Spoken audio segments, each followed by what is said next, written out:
Hello, and welcome back to the More Money Podcast. This is your host, Jessica Morehouse, and this is episode 362 of the podcast. And as I teased last week, I have a repeat guest on the show, and I was so excited to have her back on the show because she has a book, and I'm so thrilled for her. So I have Allison Baggerly back on the show. You are probably more familiar with her and her, Instagram account and her website. She goes under the moniker Inspired Budget, and she was on the show back in July of 2021. So here we are almost 2 years later. That's episode 291 if you want to listen to that. After that, where we talk about why budgeting is a form of self-care, which is definitely a theme that she kind of weaves through her new book called Money Made Easy. So for those of you who are new to Allison, here's just a little info about her. So obviously she is an author now, but she also has her own podcast called the Inspired Budget Podcast, and she's a money coach, and of course founded her whole platform, blog, Instagram, podcast, everything in between under the moniker Inspired Budget. But what's really interesting about her, and probably what makes a lot of people really, love the content that she creates, is she's a former teacher. And so she blends a lot of her talents from her, teaching profession, and then blends it in with, her passion for personal finance to really, explain things and educate people in a very interesting and easy to understand way. And, one really cool thing about her, and we do kind of touch on this in the episode, and she talks about this in her book as well, is her and her husband, overcame some severe debt. They had over $100,000 of debt. They had 2 teacher salaries, so it was very difficult to get through that, and they did. And she wants to inspire others to not give up, to pay off their debt, and to live a more financially free life. So I'm super thrilled to have her on the show. So we've got plenty to talk about, so let's just get to the good stuff. Here's my interview with Allison. Welcome back, Allison, to the More Money Podcast. I'm so excited to have you back on the show almost 2 years later. I mean, I loved the episode that we did back then. And if anyone's interested, it was episode 291, June 2021, where we really talked about your journey and just how you were able to, pay off over $100,000 in debt on kind of an average salary, and how that kind of inspired your new career, which is a financial educator, really. And it's so excited to see now that you have a book out in the world called Money Made Easy. So congratulations. Thank you. This is nothing I ever thought would happen, having a book out in the world, but here I sit.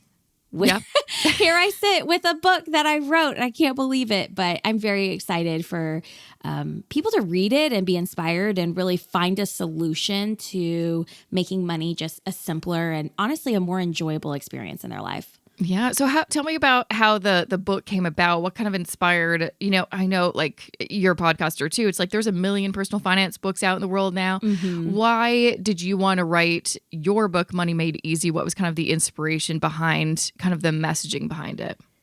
Oh my gosh. Well, a publisher actually reached out to me directly, and they were like, "We want you to write a book." And I was like, "Oh, you're funny." Yeah. That's a funny joke, guys. And after doing some thinking about it and talking about it with my family and talking about it with some of my really close friends in the personal finance space, I was like, you know what? I do want to write a book because I feel like, number one, most personal finance books are written by men and white men, and there's not as many written by women. And as someone who, I am half Hispanic, just having someone who is a Latina write a book, you don't see that often. That's not in the stores. And so I decided to write the book just because, number one, I want there to be more books for women that are written really geared to women about money. And then number two, I think that personal finance is just that. It's very personal. And it could be one thing for me to read a book and tell me step by step everything I need to do from A to Z, do it exactly like this and it'll work. And it doesn't work because whoever wrote that book is not me, and they don't have this unique set of circumstances that I am going through. So my book is really, here are all your options in terms of budgeting, how to make it work, no matter how you're paid, or here are different options for how to pay off debt or how to save money. Now you do you. It's less of a, here's exactly what you need to do, and more of a choose your own adventure type book. Figure out what works for you and then implement that. Yeah, which makes a lot more sense. I mean, I think we've all read those books and sadly, kind of, when I hear people have just discovered personal finance or just, I want to learn, they're still really going back to, probably because they're like looking on Amazon, they're like, what's the most popular personal finance book? And they're still going back to those books that are, not, they've been around for a while and they're written by men and they are so strict and there's no room for any kind of flexibility. And that's part of the reason why I think I used to really, have trouble reading those books because you'd put the blame on yourself if you tried to implement what you learned and you're like, I'm not getting any results or this just doesn't make sense in my brain. Is there something wrong with me because I'm not doing these little steps and I'm not getting anywhere? And I think as you know, and I've known because we've been doing this for a while, the only way to actually achieve whatever your goals are and to change these habits you've had for a long time is to try a bunch of different things and also recognize that you are coming from a different place as these white men with super privilege who've never probably had the same struggles, like the pay gap stuff. Yes. Not getting a raise when you ask for it, Exactly. Having all of the childhood duties and household duties put on you. So therefore you feel guilty if you have to work more. I just think that I completely agree. I know years ago, back in 2011, when we found ourselves pregnant and I knew nothing about money, I walked into a half-price bookstore and I went straight to the money section and it was like Dave Ramsey. And I bought that book. And I remember feeling like, okay, icky, but also motivated when I was done reading it. It's very interesting how I could feel motivated, but also like mad at myself, angry with my past, dumb. I felt stupid. I felt icky, but that type of feeling can be motivating for some people, but it's not for me. And for anyone who also walks away from a book that is just more shame driven and what are you doing? Why are you doing that? Here's what to do instead.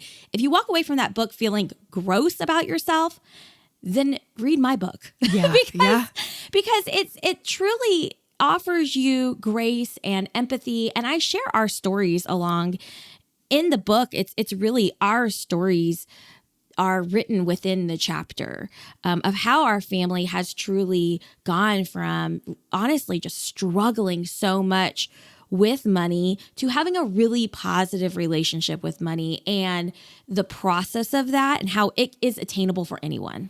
Yeah. And I think that's one of the keys too, is how to develop that positive relationship with money. Because similar to you, when I was starting to learn about personal finance and blog, back in 2010, 2011, all of the information was very much that shame, fear-based kind of messaging, because I guess at the time it was really about negative reinforcement. And, it's all about like, oh, you're not doing what you're supposed to do, so we're got to whip you into shape, all that kind of stuff. And I've got to realize, it was motivating, in some points I'm like, okay, well, I'm going to change what I'm going to do. And that's great. So we got some good things out of it.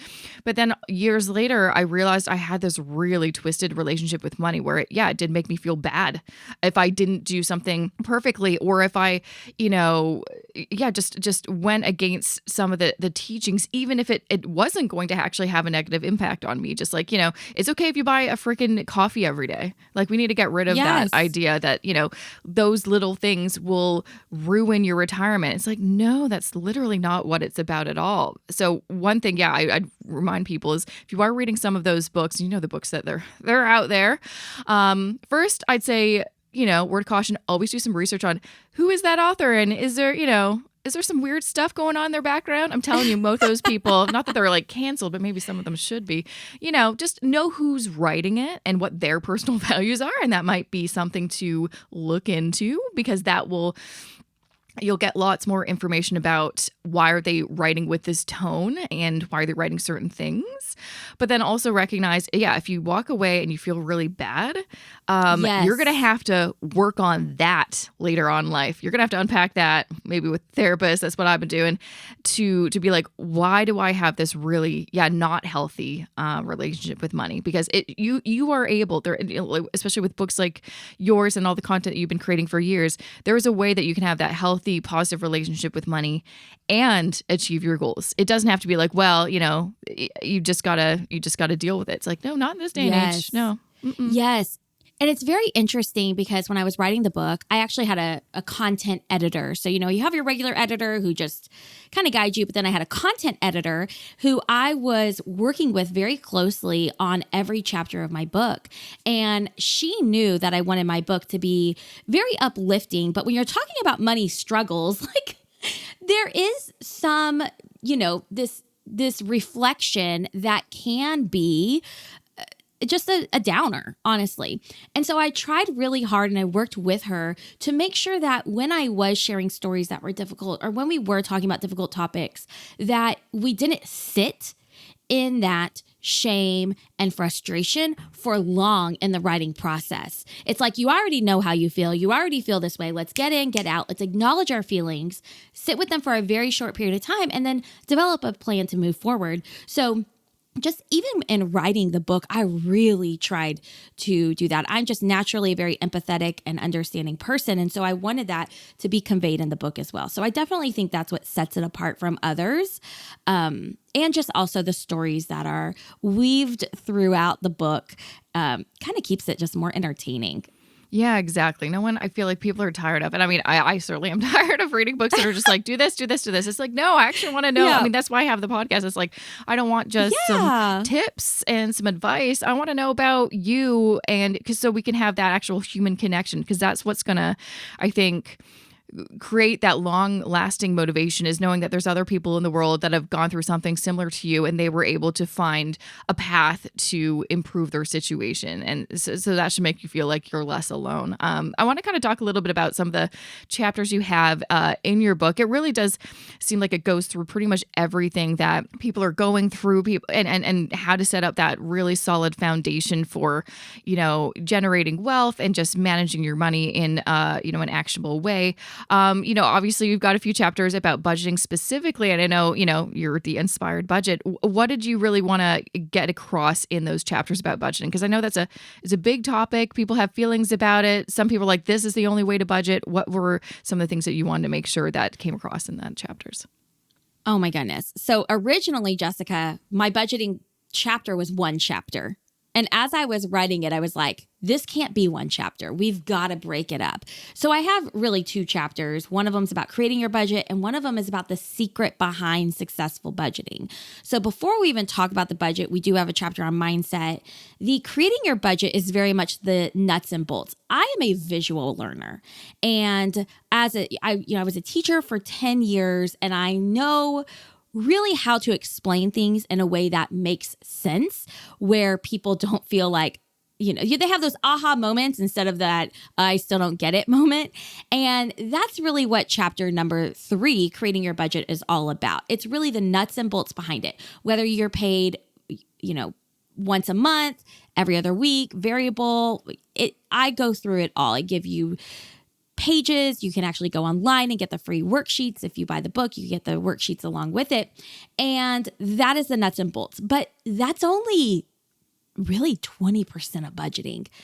That is just the math of it, which we struggle with because no one taught us how to do that.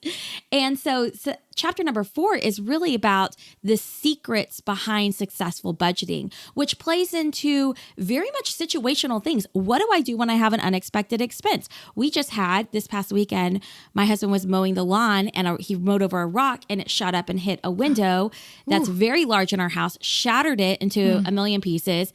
$1,800. Oh my gosh. There. Yes, because it's a massive window up high. And what happens when you're hit with that unexpected rock hits the window, a kid throws a soccer ball through the window, whatever happens, and you're hit with this $1,800 expense? Does that mean that you give up? How do we adjust to that? I believe that your budget is very much a flexible document. So chapter 4 is really about how to be flexible with your budget, and then also how to stay on track whenever your mindset becomes a problem. Because the rock was an outside situation hitting my window, but sometimes I'm the problem, right? Sometimes my mind is the problem, and I start having these temptations with spending money that's unplanned, or these negative emotions about my budget. And so it's also about how to deal with that.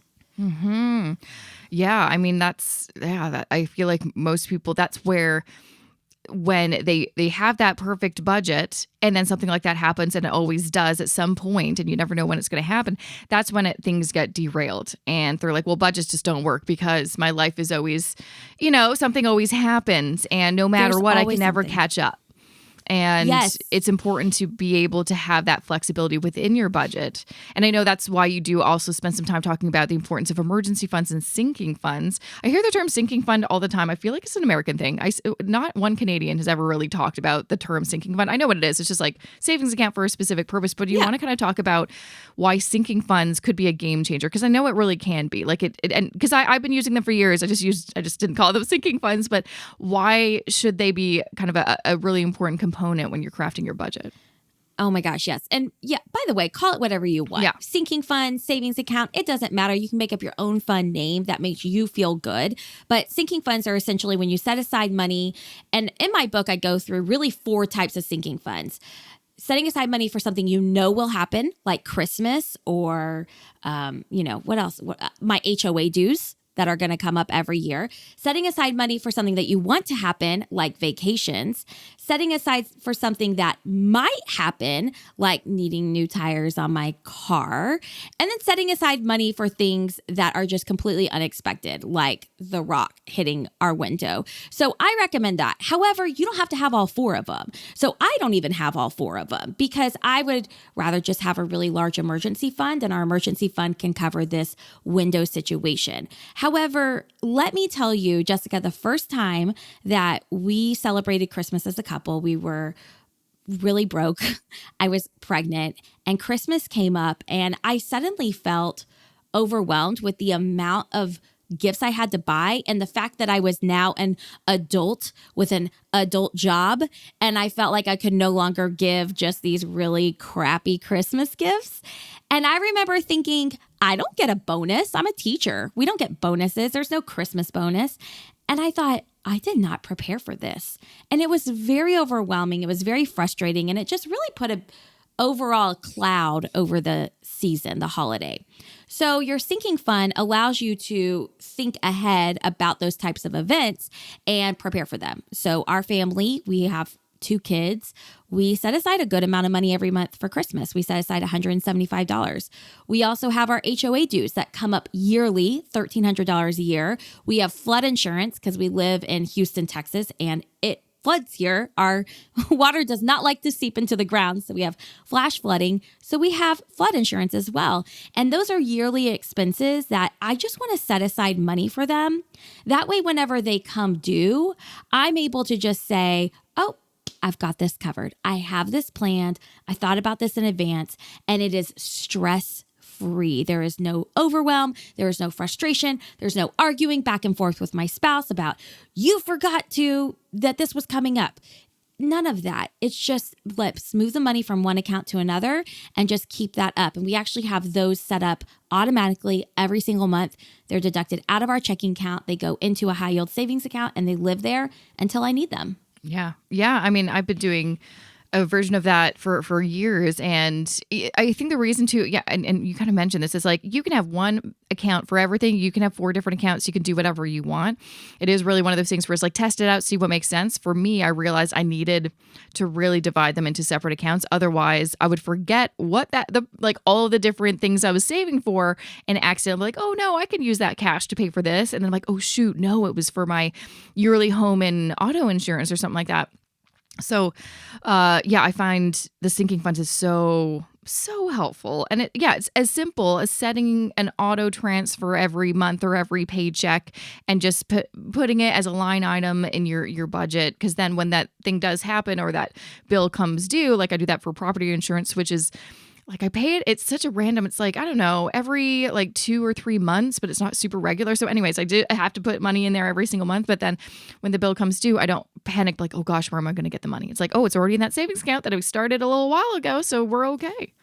Exactly. And you said something that is so key, Jessica. You said it's a line item in your budget. For me, I see sinking funds as a non-negotiable. For instance, I'm going to save for those most important things, HOA, flood insurance, and those holidays. Those are my non-negotiable sinking funds that I'm not going to send money to my vacation savings account until I've set aside that money every single month. I see it as the same importance as my electricity bill or my water bill.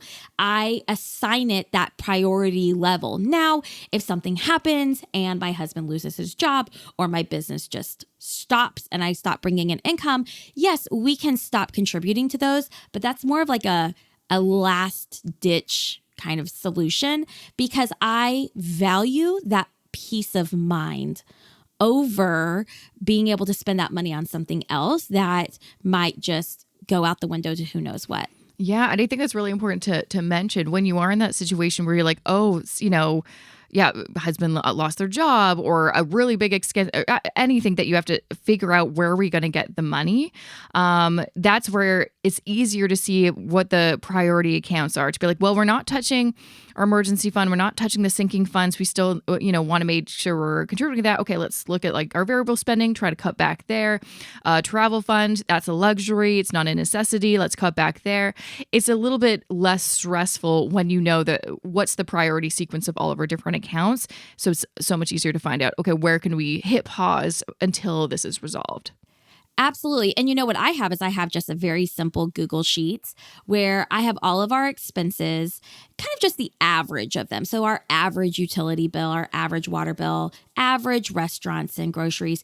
And I literally have it listed out into, I think it's 4 categories. I have my, you cannot live without this. You have to be able to pay this. And that's groceries, but not restaurants. Yeah, exactly. It's our mortgage payment, or anything that is you have to live without, you have to pay this.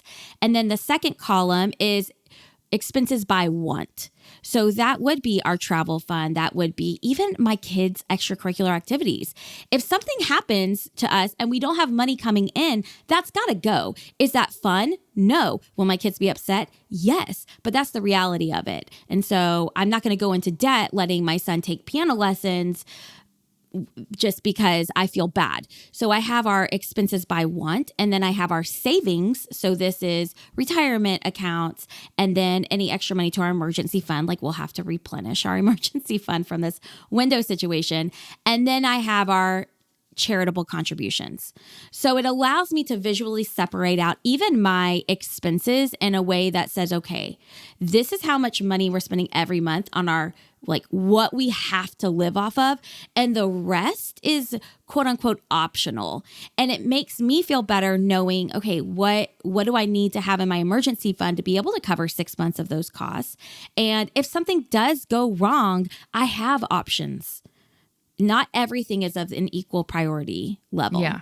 And that's the kind of the key thing is you need to have those options because that will make, those financial disasters be surmountable. When most of us, when we don't have that plan and we don't have those options, that's when you're like, well, I've got to use my line of credit, my credit card, get a payday loan. And then you're in a whole other world of great, now we're in this situation.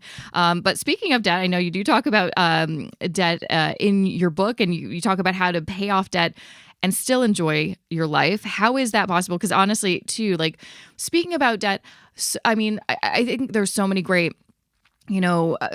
authors and content creators now, probably our age, who went through a similar situation, talking about it in a very different tone than some of the older money experts of yesteryear that were really, debt is bad. You're bad if you have debt. You really just got to hit pause on everything until you've, conquered this debt. But as we know, that just doesn't work. It's like doing a crash diet, not going to work. So how can people prioritize paying off debt so they can, improve their cash flow, be in a better situation, but not have to sacrifice, having a decent life? Yes, that's a great question. And, I think that I did that where I just paid off. I was super focused, and it crashed and burned. I did not stick with it. I think that I had that mentality of, well, I make money. I'm contributing to society. I should be able to keep some of it. And I tried just sending every extra penny to debt, and it didn't work. So if you want to try that, go for it. And then if you find that it doesn't work, that's when you can say, okay, there's got to be a different solution, because it doesn't mean that, like you said, you're dumb or you're not good at this. So for me, what I like to talk about, and what I talk about, is prioritizing and really getting clear on what matters to you. I think that we live in a world where, especially with social media, I don't think I felt this way nearly as much before really social media was big. We live in a world that tells us that we need everything and that we want everything and we see everything and everybody's experiences, and it makes us want those things. And that's not bad. It's okay to want things, but it's also very important for us to sit down without all of these outside distractions and figure out what we really want. Not what Jessica wants, not what Allison wants, but what is it that brings you joy and the most joy? And then asking yourself, okay, what can I cut out that doesn't bring me joy so that I can pay off debt, but still have these little things or these line items in my budget that do bring me joy? And I'll give you a perfect example. So when I was paying off debt, when my husband and I were in this process, he's very much he's not a spender. He's a saver. He doesn't find joy in spending money. And he could be the person that just sends every extra penny to debt. But he's married to me. And so he had to realize that we couldn't live our life that way. So I had certain things in my life that brought me so much joy. One of them was my Friday latte. I was a teacher and I wanted to go to Starbucks every Friday to just celebrate that I made it through the week as a teacher. I made it another week. This is Friday and I'm going to have my coffee. And that is not something that's important to my husband. He doesn't spend money on that. But it was important to me to set aside anywhere between $5 to $10 a week to be able to get a coffee and maybe a little small snack. That was very important to me. What was not important to me was a really nice luxury car or a fancy car. We bought a very simple used Toyota Camry. I did not feel that desire, that need to have a very nice car. And I'm the same way now. But now I would rather take a really nice vacation with my family than have a car. So I think that a nice car with a high car payment or I drive a Kia. It's nothing exciting. Yeah. And I think that understanding those trade-offs and what I want most is really helpful. It doesn't mean that if my neighbor gets a really nice car that's brand new and clean, has all of the bells and whistles, that I won't want it. Yeah, that's But natural. I have to be able to come back and say, okay, but do I want it enough? Or would I rather go on a trip to Hawaii with my family? And that's what I would choose. I'm curious what your thoughts are, since you are, big on Instagram, and that is where I feel like Instagram, social media has just changed the game for so much. It was easier just to be like comparing yourself to your friends, your family, your neighbors. Now you're comparing yourself to anybody you've never met across the world that has this amazing looking life. What are some things that people can do? Because it's like, I feel like there's kind of no way, like some people are like, oh, just stop going on social media. I'm like, that's usually not possible for most people. Some people are on Instagram for their work or whatever. What are some ways that people can, make sure that they don't get influenced, even though I know you and me are technically quote unquote influencers, which I hate that term because, really, I feel like we're just talking about personal finance. I'm not trying to sell you clothes or whatever the hell. So, even for me, I find it difficult and I have to catch myself to being like, why do I want to spend money on this new wardrobe just because I started following a few new people on Instagram? You know what's really funny, Jessica? I follow this person that's like a minimalist mom or something, and she has this beautiful house, but it's very minimal. And she'll link to things that she has in her house. And I'm like, oh, I want to buy that. I know. And I'm like, wait a minute, Allison, you're following her to be able to simplify. I know. This minimalist is influencing you to buy stuff. This seems counter. And it's, but it's like, oh, here's the end table I have that I've had for years on end that I'm still happy with. And I'm like, oh, I need that end table. It's literally, I'm picturing the end table right now in my mind. And then I'm like, no, Allison, focus. You have end tables. You don't even have space for an end table in your living room. And so I think that being aware, right? I think it's totally unrealistic to say, just don't get on social media. Yeah, that's unrealistic. No, I've tried. It doesn't work. Exactly. And I love that you said that. But I use the mute button like no other. Yeah. I think that there are going to be times in your life when you might be more tempted to buy things than other times. I know I have seasons of the year. My seasons of the year are I want to buy in November, December. And then again, usually like in, I would say like July and August.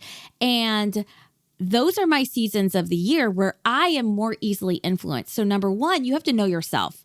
When are you more easily influenced? And when you are, and you're scrolling through your feed and you see that and you feel that immediately, that's when I mute people, because that doesn't mean they're gone forever. It just means that they're muted for now. And I see that as my little way of saying, okay, this is my way of staying focused. I think the harder thing is whenever it's people you know personally and you feel like you can't mute them or you don't want to unfollow or unfriend them. And I say you can mute them. They won't know if you mute them, right? They won't know. And you can always go back in and manually check up on people. I've done that with people, not about temptation for buying things, but more about politics. I'm like, okay, we're going to mute you. We're going to mute. We don't agree on that. Yeah. Mm-hmm. I don't want to hear it. I don't want to let myself be influenced by my emotions. It's not their fault that they are putting it out there, whether it's selling something or politics or whatever. It's my responsibility to not let myself become emotional and reactive. And the way that I can take control of that responsibility is by deciding to not consume that content, whether it's for a day, a week, a year, or forever. Yeah.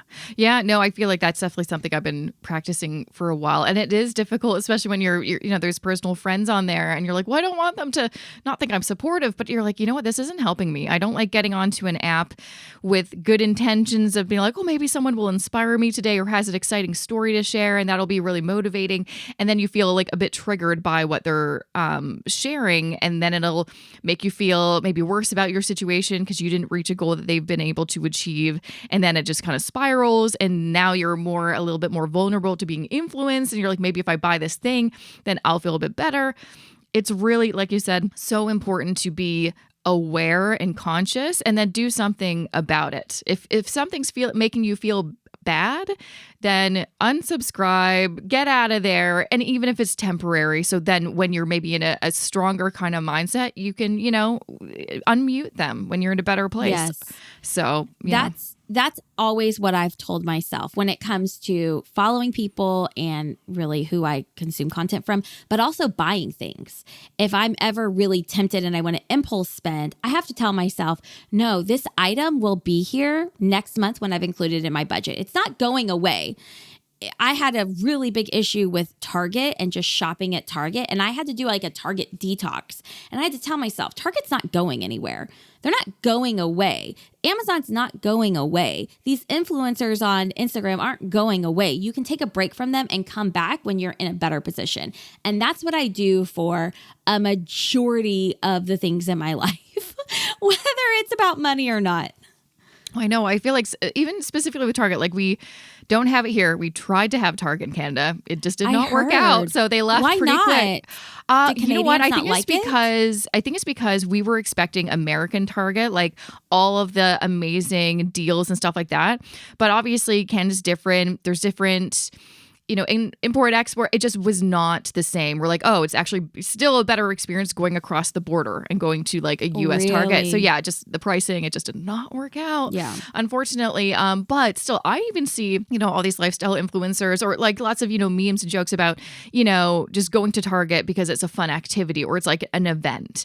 And if you start thinking of a store where you're supposed to buy stuff as like a social event or something fun to do, then that's going to warp your kind of idea of just like, oh yeah, no, I'm not just spending money. this is something fun. It's like, no. Target is literally a store and they want your money. So don't feel tempted to just go walk around the aisles just for fun because you're going to buy something. You're not going to leave that place empty-handed. That's what I did. And that's exactly what I did years and years ago. I remember I was a new mom. And I would go to Target. I would push my baby in a stroller. And I told myself, he's in the stroller because I can't fill a cart. And I would go and I'd get a Starbucks coffee and I would just walk up and down the aisles. It got me out of my house. It got me away from maybe my spouse who was driving me crazy at the time. I had my baby in the stroller where he was happy. And it became this really negative experience. But what's crazy is that it was intended to be good. Yeah. My You're like, oh, I just want to take a intentions- look at some things. But what you're not just window shopping. You're looking at things Exactly. and then thinking about, ooh, I'd like to, visualize this in my house and how much better my life will be if I have this in my house. Yes. Yeah. And suddenly everything in my house wasn't good enough. Exactly. And Because then I'm you weren't walking good around enough. And then, Target. just like the spiral.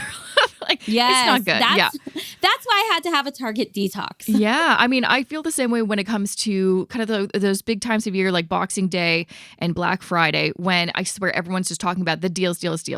And every year I feel this anxiety that I need to take advantage because there's only these few times of year where these big deals happen, which is not true. Because it's like, there's deals throughout the year on certain things. Sometimes you can get a bigger discount at a random time of year because they're just trying to unload stock and stuff like that. But every year I feel anxiety. I'm like, I need to get something. And the past couple of years, I feel like I put a bunch of stuff in my cart. I'm like, and then I, do the practice of like, give it a day or two. And I'm like, I don't need any of this stuff. Yeah. But I feel like I need to get the deal. And it's like, it's not a deal if you don't actually need it. You're still spending money that's coming out of your paycheck or your bank account. So exactly. It's just, that's the peer pressure of it all. And who's winning? It's all those retailers selling you all this crap you don't need, right? Or the influencers that are linking with their affiliate links to get you to buy it. Yeah. You're right. You know what I've started doing for all of these types of, really for me, it's the day after Thanksgiving is I've the past 2 years, my husband and I have gone just away for like 2 nights. My mom will watch the kids and we will just get away for 2 nights. We'll go out into like the Texas Hill Country and rent a cabin and totally disconnect. And that has been so good. And what's crazy is that I probably spend less money on that trip than I would have if I was shopping online and getting all these things. So that's been very, very interesting as well. But I also feel like since COVID, all those stores have extended their sales. Like, yeah, they're like 2 weeks now. Boxing Week is like it's like up until like mid-January. So you're like, oh, well, I missed it. Oh, well. And they're like, no. You can still take advantage. You're like, oh my God. See, for me, I'm always like, oh, those one-time sales now don't bother me anymore because I know you guys are going to want my money. That's true. And you're going to extend it. So I feel like almost this relief of, okay, it's not this like 48 hours only thing. It's not this, I'm not going and standing outside of a Walmart at 11 p.m. to get in at midnight. It's going to be available for me. And if it's not, will I really miss it? Probably not. Yeah, it's like you were fine before you even knew there was a sale on this product. Exactly. Or before you saw someone post about this thing and now you feel like you need to have it. You're like, but you literally were just fine before. So yeah, exactly. Maybe that's something to figure out. Before I let you go, I do want to just touch on another important thing because you do have a section called working with your partner, which I think is so important when you're in a partnership. And, money is honestly easier on your own. Like it was so simple when it was just me. And then once it was me and my husband, and then, he's always been self-employed and then I became self-employed. It just got so complicated. I'm curious, you've been obviously on this journey with your own husband for a long time. What are some things that, some tips? Because I get questions all the time about how do I, I'm on this journey trying to get better with my money. How do I get my partner on board? Or they never seem to want to talk about money. How are we going to fix things? Mm-hmm. So I actually go into depth in that chapter about really how to approach a reluctant spouse or partner. And part of it, honestly, is your partner may never be on board. Like that is the sad reality, but let's speak in reality here. I've known couples close to me where their partner has never, ever been on board with budgeting or saving money or paying off debt ever. But that doesn't mean that we can't have some sense of control over our finances. I always say that there is something that you are in charge of when it comes to money, whether that is, the stereotypical like grocery shopping, or maybe it's ordering out dinner whenever you don't want to cook, whatever it is, making the payments, and maybe you do make an extra payment. You have some sort of control. And so I talk a lot about first, how to approach a reluctant partner, how to get them on board, also not just through your words, but through your actions and what they are seeing you do.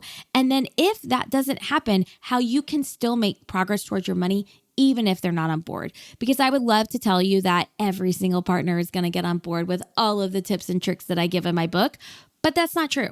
It's just not true. Some people are very set in their ways. Some people are very stubborn. Some people are dealing with lots of issues, money-related baggage from either a previous marriage or their childhood.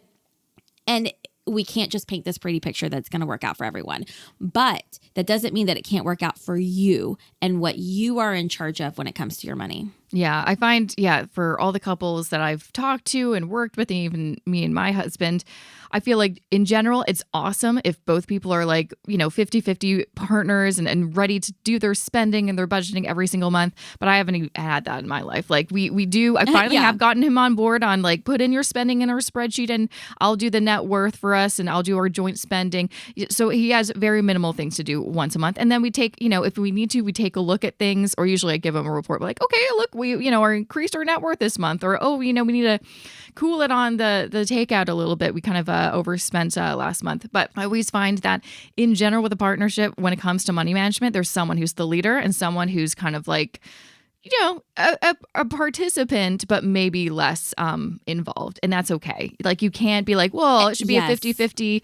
We should share the duties equally. It's rare when that happens. Because when you think about even just splitting household duties, I mean, my husband pretty much always does the dishes. I just hate doing the dishes, quite honestly. Mm-hmm. And I do kick into, I'm like, I hate the dish. I don't know what it is. Probably like years of just not having a dishwasher and washing dishes. I just like can't stand it. But I'll clean the bathrooms, no problem. I'll clean those toilets. I will do some vacuuming. I can do all these other things. And so it's never 50-50. Like he pretty much always does all of the dishes. So it's about finding out how can we still feel like we're participating, but, listen, if you're listening to the podcast and you're more interested in personal finance, you're likely going to be the leader of the relationship when it comes to money management. Yes. Yeah. Oh, yeah. Whenever my husband and I started, I remember I actually interviewed him on my podcast not too long ago. And someone had asked him, we did an AMA, Ask Matt Anything. And because my husband's name is Matt. And one of the things was, what were some of, I think one of the questions was something like, what mistakes did you make in the beginning? Or did you ever fight about money? And one of the mistakes he said, which I did not know about this, is that he said, he feels like we would have been better if we both weren't trying to have our full hand in the situation. So when we first started budgeting, it was a very painful process because we both sat down together, looking at everything, having our hand in it, talking through it, and arguing about things. And instead, now it's like I do the details. I'm the detail person. I bring it to him because I enjoy it. He hates the details. So he probably wasn't even in a good mood when we were sitting down to do this. So I think that everyone has what they enjoy and leaning into that. And like you said, realizing that it's not always going to be 50-50. And that's okay. That's not bad.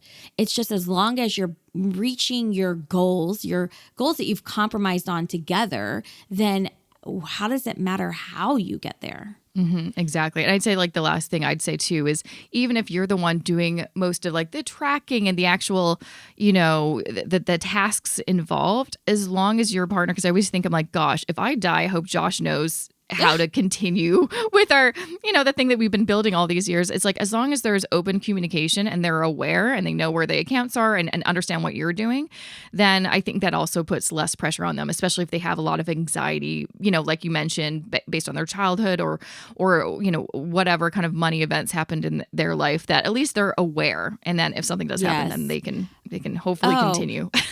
I have an if I die plan. Yeah. Matt and I have an if I die plan. We know what we're doing with the life insurance money. Like we have kids and we have a mortgage. So we know exactly what we're doing with the life insurance money because he's a teacher and he can't, I'm the breadwinner in the house and he can't, there has to be for him to stay in this house and raise these kids, there has to be a plan to pay off the mortgage and for him to move closer, work closer to home, all the things.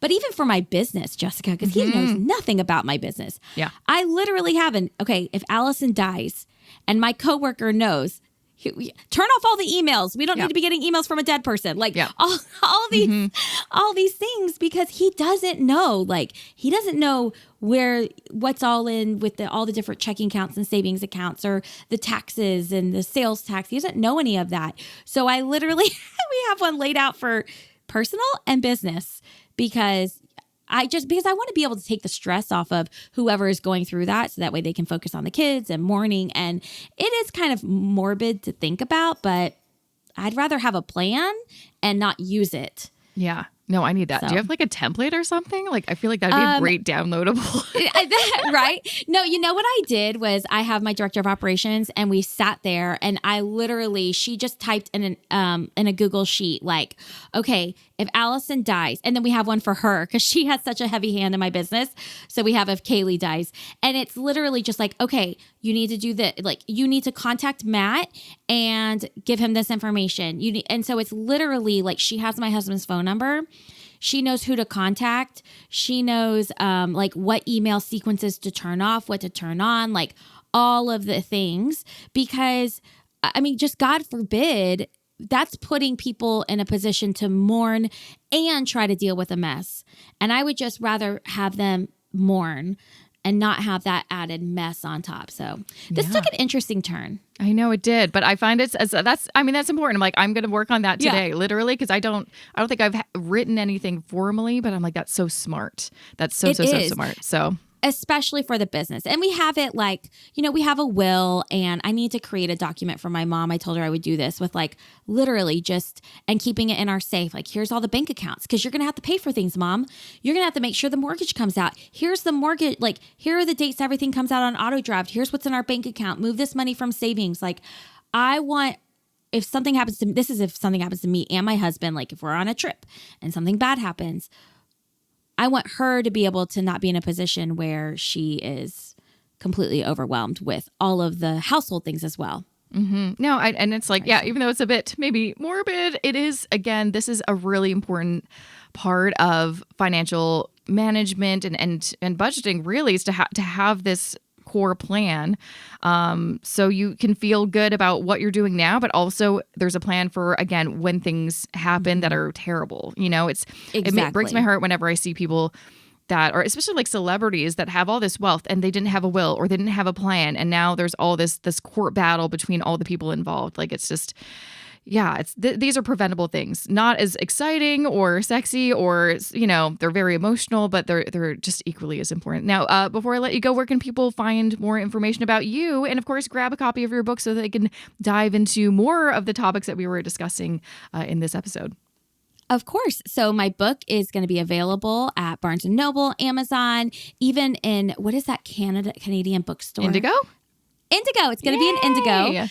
Money Made Easy. It releases April 4th. So if it's past April 4th, go grab a copy. You can always order one online. And then if you want to hear more from me, I have a podcast as well, Inspired Budget Podcast. Be sure to check it out. And tag me on Instagram if you grab the book, so that way I can share it. Amazing. And also, I love your Instagram. I love the kind of budget example videos you do. They're so good. And you're like writing, like, was it calligraphy? I don't know. It's beautiful. I'm like, how do you write so nice? It's so beautiful. Thank you. It's funny. People are like, I love your handwriting, and just watch it. And I'm like, I remember being in third grade and just totally tuning out my teacher and just practicing my handwriting. I'm like, this has been a long time coming. Sorry, Miss Hall, for not paying attention. But I did something with my life. You did. Around my handwriting. Exactly. Well, thank you so much, Allison, for coming back on this show. And I'm so excited about your new book. I hope everyone grabs a copy. Thank you, Jessica. And that was episode 362 with Allison Baggerly. Make sure to check her out after this episode. You can find her at inspiredbudget.com. And on Twitter, she is inspired_budget. On Instagram, just at inspiredbudget. And also check out her podcast, also called Inspired Budget. And of course, make sure to grab a copy of her new book called Money Made Easy. You can find all the details in the show notes for this episode. Just go to jessicamorehouse.com/362, and I will link to everything to make it nice and easy for you. Okay, so just a few things to share with you about what have I been up to, what's been going on. Well, I did share with you that I was recently in Montreal to host this conference called the Invest in You Conference by National Bank, and I've been getting some questions about, oh my gosh, I didn't sign up, I missed it. Hey, guess what's really neat about just technology? It was filmed and recorded, and you can watch the replay. I will include a link for it in the show notes for this episode. Also, if you go onto my Twitter, I think I tweeted about it. but I think it should still be just available, pretty easy to find on the National Bank website. So make sure to check me out. It was a lot of fun. It was a lot of fun. Also, and this is for anyone who is, really nice and organized, getting their taxes done. And FYI, the tax deadline is May 1st, not April 30th. It is May 1st because April 30th is on a Sunday.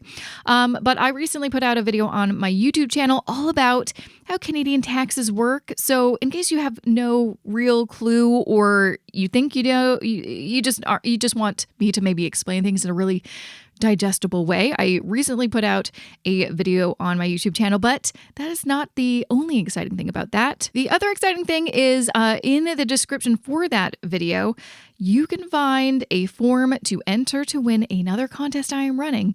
I am giving away some voucher codes for TurboTax. So if you want to follow up with TurboTax for free, I'm giving away some codes you can enter to win.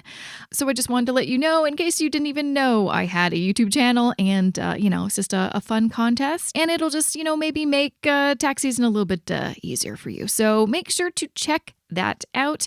Other things that you may or may not be aware of, but I have a bunch of amazing, in my opinion, budget spreadsheets on my website, jessicamorehouse.com/shop. So if you are looking for a spreadsheet to help you get your money together in like any situation, you're self-employed, you got a side hustle, you're an employee in a self-employed couple, whatever the case is, I probably have a spreadsheet for it. There's like a lot of them, and I've been getting a lot of great reviews. You can look at reviews on the website, which is very, very exciting. So that's one thing that you may or may not be aware of. Another thing is I have an investing course. It is called Wealth Building Blueprint for Canadians.